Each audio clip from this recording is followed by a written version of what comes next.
What's good, YouTube? It's your boy Salvadad here, coming to you with another video. This video is going to be of me showing off my Evilswarm deck. I feel like this deck is the best on YouTube, guys. I've watched a lot of Evilswarm decks. I've seen a lot of Evilswarm decks top.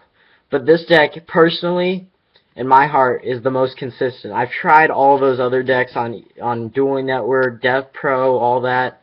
This deck has just been the most consistent. I think I've actually built a deck where you can actually, like, draw a first turn Ophion every single game, unless you're a bad drawer. At least for me, it draws pretty consistently the way I built it. This deck is 41 cards. I think it's like 18, 6, 7, 8, 9, 10. It's 28, and then 28, 41. That'd be 13. 13 traps, 10 spells, 18 monsters, I think. 1, 2, 3, 4. Maybe it's 17. I don't even know. I don't do the count. You guys can count, but I just know it's really good. It's 41 cards. It's pretty busted. So yeah, let's start with the deck. Got your one rabbit, your secret rabbit. You gotta run secret. I'm just kidding. No, you don't have to. But yeah. So this guy is amazing. People tell you not to run it because you only run 3 normals, tell them to be quiet and go. I don't even know. Just tell them that you gotta run rabbit because rabbit is amazing. It's basically like your return for dragons. If you draw a return from the different world dimension in dragons first turn, which you won't anymore, but yeah, with the new format. But yeah, I feel like this deck could be tier 1 next format. It just depends on what people are playing, but what it looks like people are gonna be playing, this deck's gonna be pretty good. So yeah, we'll see. But so yeah, this guy is really amazing. You gotta run rabbit at 1. Gotta run the 1 dark arm dragon. Everyone doesn't run this. You gotta run it. It's so busted because you can use Kirkion and thin out your grave a lot, and then you can use your other cards like Dagusto Emerald to special summon 1 if you have 4. So many options. Just you can bring it out. Once you bring it out, it's just amazing. It's almost game from there. Then Thunder King, it baits out the graveyard. It's good first turn normal summon. It's good when you have Ophion. You can just normal summon a Thunder King too. It just puts your opponent more in like that lockdown situation. Just a great card. And then I run 3 caster, self-explanatory, amazing guy, win condition from there. 3 Kirkion, such a gut-busted card, one of the best cards of the deck. You can't run this deck without Kirkion, just letting you know. I mean, to be a competitive player, you gotta have Kirkion in there. 3 Heliotrope, because you're on the 3 rabbit, or the 1 rabbit. I wish 3 rabbit. But yeah. Then the 3 Mandragora, it's just too good not to run. And a lot of people run 2 of this guy, but I feel like he's better at 3 because if you draw him in a Heliotrope, you can just special summon him. And I always lose the dice roll, so I love his special summon effect. And he's kind of just there, you know. He's a good guy, and he's a really good target for Infestation Infection. That's another card. Actually, when I started playing this deck, I didn't run that. And now I feel like a stupid person because I saw how amazing it was. Run Infestation Infection. And then 2 Thunderbird. A lot of people are running 3 because they feel like this is a back row based format, but it's really not, guys. If you have enough cards in here where you don't want to run 3 Thunderbird, it's just too dead.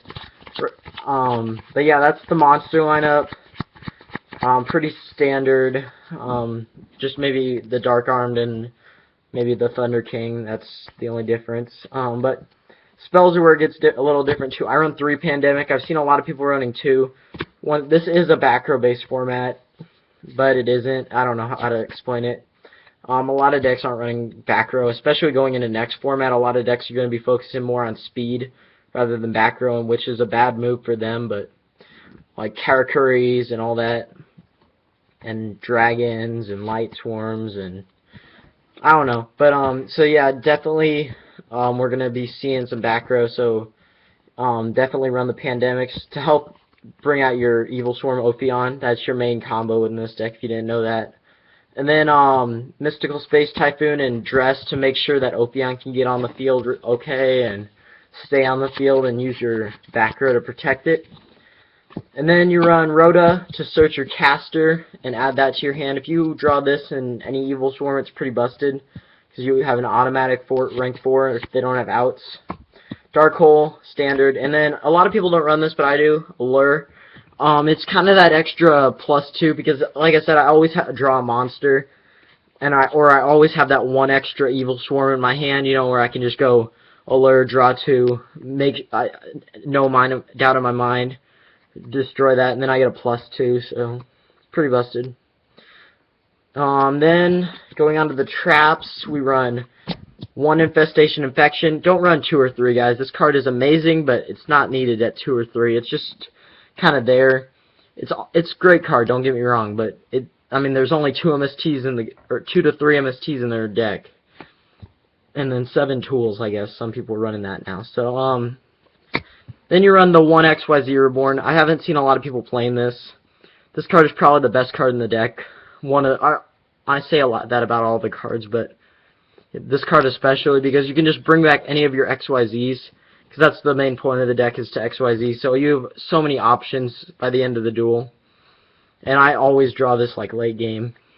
Safe Zone, protect that Ophion, especially if you're facing a deck that it hurts. It's just way too good. Or you can do the Master Key Beetle lock. I've done that a couple times. Pretty fun. The 1v1s of Torrential, Bottomless, Solemn, and Compulse, you gotta run them. They're too good.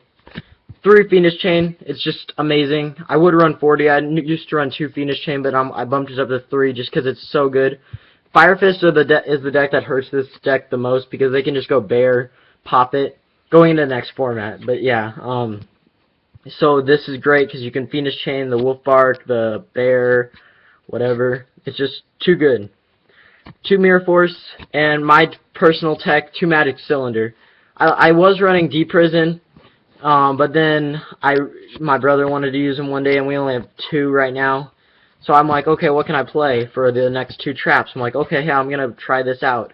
I actually won 2 games just going Magic Cylinder, because with this deck, you'll get a lot of pokes in, and with the extra 50 helps so much.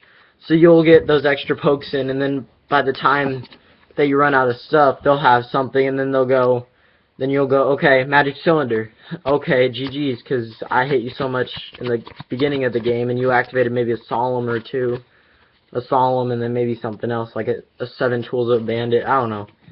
It's just so good, and that's, yeah. I know you guys are probably thinking this isn't the best Evilswarm deck in the world, but, I mean, everyone has an opinion. I think it's amazing. Go try it out on DN if you don't believe me. It's pretty consistent. It wins a lot of games. And you just look at your hands. Like, you always have Evilswarms. Even if you build this in real life, you'll always draw something. Like, I like to run the Secret Rabbit because I feel like you draw the secrets more, but that's just me. I'm going to go on to the extra deck. I'm not going to show you a side deck because, I mean, I really don't have one built. Just one card I like to run in my side deck is Fossil Dyna, because you can just normal summon it. You have all the back row and stuff to protect it, so I mean, it kind of hurts any deck that special summons. That's one of the only main cards I would put in my side deck with here, and then everything else is just kind of standard. I run Maxis, Goes and Match is good, Soul Drain's good, Imperial Iron Wall is good. The nice thing about this deck is you can run a lot more side deck cards than you can with most decks, because they're all one type. I mean, not a lot of stuff really hurts them except Shadow Imprisonings. You run Trap Stun for sure in side deck, or 7 Tools. It's really up to you. But yeah, so going on to this, you run 1 Wind Up Zen Mains for the XYZ Encore. That's going to be a popular card now. But yeah, so they'll XYZ Encore you, and then you can re-exceed into this just to protect yourself and not have 2 random monsters just sitting there. 3 Ophion. You got to run 3, guys. I mean, a lot of people say you don't because they say it's bad, but you got to run it at 3. It's just that card that you always need. I've gone into 3 so many times you wouldn't be surprised. But you'd be surprised. But yeah, a lot of people play 2 of this and 2 Bahamut. I play only 1 Bahamut because I feel like Bahamut's only needed in certain situations. I use this guy like 100 times more than I use this guy, because this guy searches out my pandemics, it searches out my infection, it makes sure that dragons can't do their stuff, it makes sure that any deck that runs rank 5 or higher can't summon. So And then this guy, I rarely ever have an extra Evilswarm that I want to pitch, so yeah. Sorry about that. One Maestrogue, one Master Key Beetle. The Master Key Beetle lock is so cool. I'm going to show you that here at the end of the video. Abyss Dweller for Mermill. Diamond Direwolf to pop stuff. This for just any random card that's annoying, like Spirit Reaper, that's going to get popular, and Marshmelon. Degusto Emerald to recycle stuff or bring back that what is it? I keep forgetting names. Heliotrope, so I can go into my Dark Armed or whatever. One Gaga Cowboy to hit him for that extra 800. If I'm facing Mirror Match, I'll use this just to get over an Ophion. Pappy for Ghost Tricks and that. And then Ouroboros just for anything. So yeah, guys, that is the deck. Let me show you the Master Key Beetle lock here. Basically, what the Master Key Beetle lock does is it locks your opponent down. Basically, all you need is an Ophion with one of these, and then let's just say these. I'm going to just use these as an example. So you have an Ophion on the field, and let's just say you have two random back row. One of your back row is going to be, let's just say you have the Pandemic, and then you have a Safe Zone, right? But you saved your Safe Zone because you knew that this was going to happen. So you have this Ophion. So you summon Caster, summon whatever. This guy doesn't matter. Exceed. Got the Pandemic just for the safety. Then you're going to go on a Master Key Beetle. It says, once per turn you can detach one XYZ material, then target one card you control, except this card. While this card is face up on the field, that card cannot be destroyed by battle or destroyed by card effects. If the face-up card would be destroyed, you can send one of its targets to the graveyard instead. So you're going to detach target Ophion, and then you're going to change Safe Zone to this. So basically, they're locked down because this guy can't. The main thing they would have to do is kill Safe Zone, but then you can target Safe Zone. No, I'm sorry. No, this is not the right lock. This is a different lock. This is one of the locks, guys, where you can target that. Or the main lock is you can actually target Safe Zone. There's so many different ways with this guy. As long as you have Safe Zone in this, you're pretty good. But you can actually chain this to target Safe Zone, since Safe Zone can't die, and then this can't die because this can't be destroyed by battle or by card effects. Or I mean by card effects. And then Safe Zone says this card cannot be destroyed by battle or by card effects. It's weird. And then the only way really to kill it is I don't even know how to kill it. I've seen people kill it, but whenever I get that off, I normally win. So that's why a lot of people play 2 to 3 Safe Zones so they can get that loop off. But that's personal opinion. I don't feel like it's very consistent. Consistency is a big part about this deck. If you don't draw into Ophion, you're not going to win. So, yep. Okay, guys, thank you for watching, and please rate, comment, subscribe. I hope you like this video. If you like this video, like it up. Comment if you have any questions about the deck or want to talk about Evilswarms. They're my favorite deck, so I love talking about them. And if you have any questions, just let me know, and I'll answer them. But yeah, guys, so keep watching my videos, and keep subscribing, and yeah, guys, peace out. Stay flash.